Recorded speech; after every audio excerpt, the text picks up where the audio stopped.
My son and I are embarking on a lavish life overseas with his $3 million. Once the divorce is finalized, it's doubtful you'll manage to make ends meet. If you're eager for our new address, assume the position on your knees and start licking my shoes. I was utterly bewildered by my mother-in-law's words. I had no inkling that they had plans to go abroad, or that they had been amassing wealth. The revelation that my son received $3 million caught me completely off guard. "We're going to enjoy the high life overseas, just the two of us," she declared casually. My mind raced with confusion, wondering why my husband would leave the country, and what was this sudden windfall of $3 million. "Why are you so keen to know?" she retorted. "If you're that curious, get down on your knees, beg, and maybe I'll indulge you." I was taken aback by her insolence and couldn't fathom the change in her attitude. Where was my husband in all this? "We're living comfortably here, basking in the high life with my son's $3 million. You're no longer necessary," she added with an air of dismissal. I stood there stunned, feeling like an outsider in my own life. Anger and anxiety surged within me, but I knew I needed to assess the situation calmly. How did my husband amass such wealth, and was the $3 million related to me somehow? As a manager at a major company, I met my husband at work, drawn to his positive and cheerful nature. In the early years of our marriage, his parents welcomed me warmly. We had a daughter, now 14, and despite growing up in poverty, I was determined to provide her with love and care. However, when my husband was assigned to a project in Texas, I reluctantly agreed to let my mother-in-law move in to help with household chores. Little did I know that this decision would become the biggest regret of my life. I would return home from work to biting remarks from her, making me question the choices that led to this moment. "I have a job too, and I take care of our daughter," I'd retort, but she was never satisfied.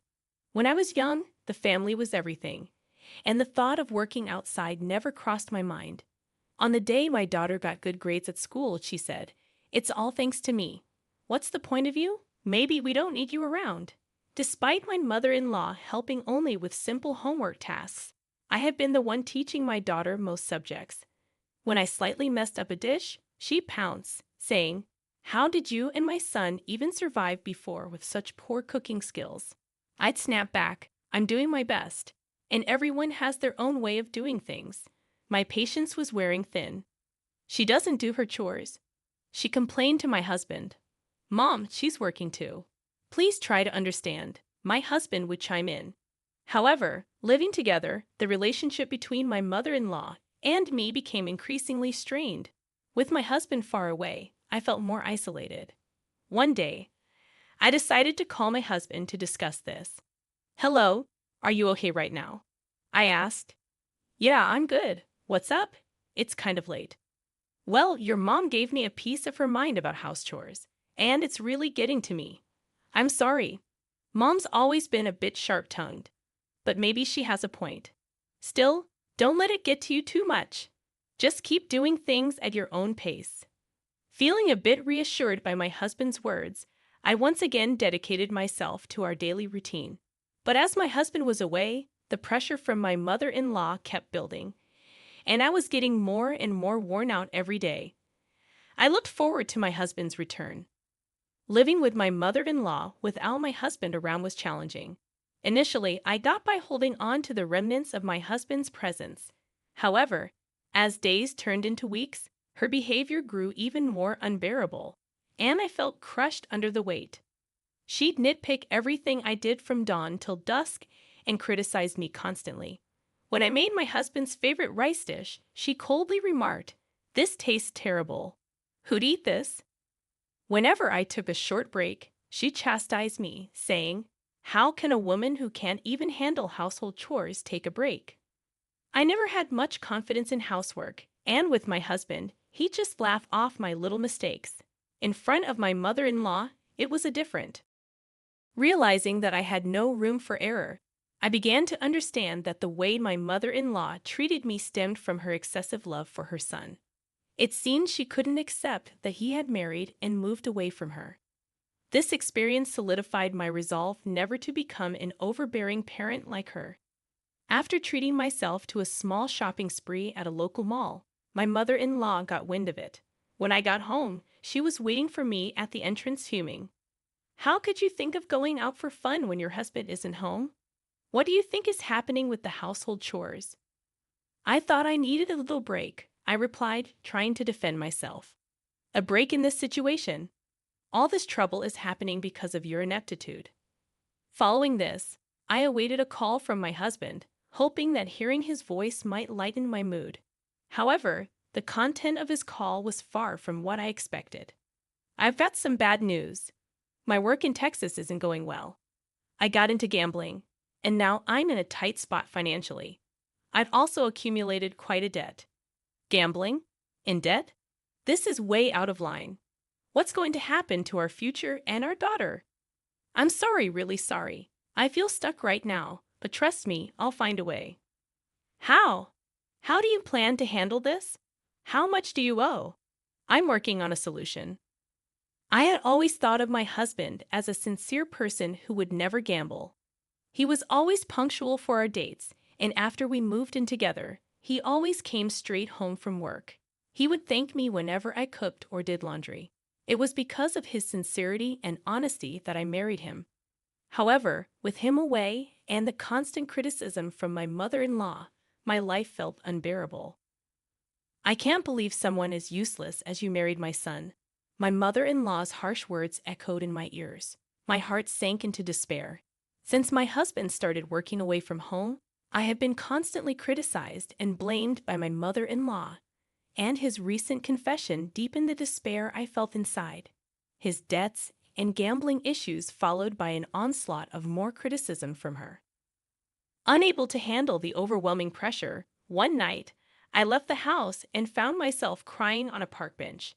But the torment didn't stop there. One day, my mother-in-law discovered a secret from my past, and at dinner, she used it as ammunition against me. So I heard you used to work in a nightclub, huh? Shame on you for raising my grandchild after working in such a place. Stunned, I asked, how did you find out about that? She callously replied, I was telling an acquaintance about how useless my son's wife is and showed them a picture of you. They recognized you. Apparently, you weren't even good at that nightclub job. In my past, frustrated with a mother who never worked and always partied, I left my family home. Struggling for money, I found work at a nightclub, a time from before I married my husband. It was a secret I believed even he didn't know. I was at a loss for words. I had never imagined my mother-in-law would discover this about my past. She continued to use this secret to berate me further. I can't believe someone like you is the mother of my grandchild. I'll tell my son and have you kicked out. The depth of my despair grew even deeper. My married life with my husband, all the efforts I had made, and the future I had envisioned felt as if everything was taken away with her words. Communication from my husband dwindled, and I fear he had started to doubt and suspect me. One night, alone in my room, I reflected on my life, meeting my husband, our marriage and our current circumstances, and the constant blame and accusations from my mother-in-law. I felt I couldn't go on like this. Whispering, I can't take it anymore. I walked out into the lonely nighttime streets. The quiet streets echoed the hopelessness I felt inside. My mother-in-law's words resonated in my head. My past, my secrets, and my present. Everything became a target for her criticism and blame. Sitting on a park bench, I gazed up at the sky, but not a single star was visible. My heart felt just as dark. Suddenly, my daughter approached. Mom, why are you here? She asked, sitting next to me and holding my hand. Don't let Grandma get to you. You work hard at an IT company, and you've been through so much. You're strong, she reassured me. Thank you, but maybe Grandma has a point, dear. She's just stuck in the past. In today's world, you should be proud of any job you've done, I replied. I'm proud you worked at a nightclub, really.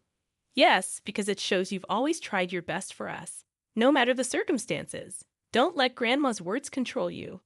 Hearing my daughter's words warmed my heart. and I couldn't hold back my tears. Mom, you're working hard in it now, right? That's amazing. I'll always be on your side, no matter what Grandma says.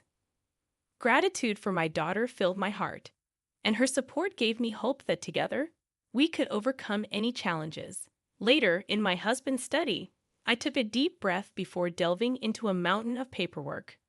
I meticulously checked each document, trying to uncover his secrets: bank statements, credit card bills, loan agreements.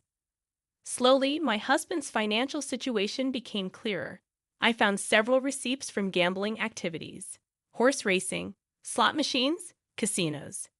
Thinking about how much money he had squandered on these activities was heart-wrenching. Next, I turned on my husband's PC. The password was his birthday, but reversed. His mailbox was flooded with collection emails from financial institutions and messages from friends demanding repayment of loans. Furthermore, I found a plethora of promotional emails from gambling-related sites. I decided to calculate how much my husband had spent on gambling. The result was an astounding $3 million, far beyond my estimation. Seeing that amount, I temporarily panicked, but there's no time to lose. I began to plan on securing funds to maintain our livelihood. I considered my savings, the expected amount from selling our high-end electronics and luxury goods at home, and the savings from my salary. After that, I continued my own investigation. I strived daily, reaching out to financial institutions to grasp the details of how much my husband owed and where. By obtaining credit information in his name, a few days later, I came up with a plan.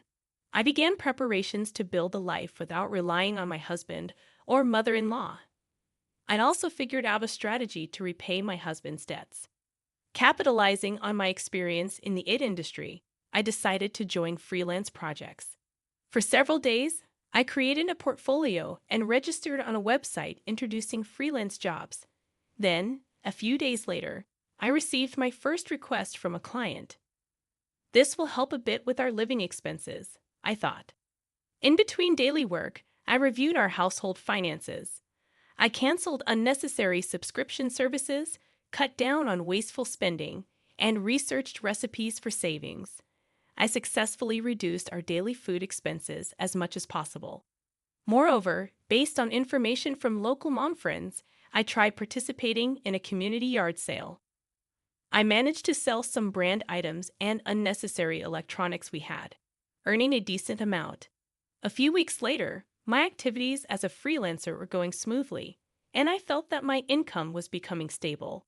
By then, my bank account had a firm amount necessary for living expenses. When I came home, all of my mother-in-law's belongings were gone. Simultaneously, my phone rang. The caller was my mother-in-law. "Oh, are you already home? I noticed our stuff is gone. What are you trying to say?" "My son and I are starting a luxurious life abroad with his $3 million. Once you two divorce, you won't be able to make ends meet. If you want our address, get on your knees and lick my shoes." I couldn't help but chuckle. Actually, that $3 million is a debt. Stop joking. There's no way my son has that kind of debt. You might not believe it, but it's true. In his study, there are transaction records from banks and financial institutions, credit card bills, contracts, and more. Plus, on his PC, there are collection emails from financial institutions, messages from friends demanding repayment, and promotional emails from gambling sites. If you don't believe me, why don't you check? You're lying. It's the result of him getting deeply into gambling, horse racing, slot machines, casinos. All in all, it amounts to a whopping $3 million. I just sent you photos of the evidence. Maybe you should take a look. I had no idea. He probably didn't want you to know, but it doesn't change the facts. I've been pondering how to deal with this massive debt, but I guess I don't have to anymore. My mother-in-law took a deep breath in silence. I truly didn't know. I don't know what to say. Without saying another word, I hung up. I resolved to start a new life from this point on. I was shocked by the actions of my husband and mother-in-law, but moving forward, there's nothing to do but forge ahead for the future of my daughter and me. Later on, my husband called. "I'm so sorry. Truly, I am."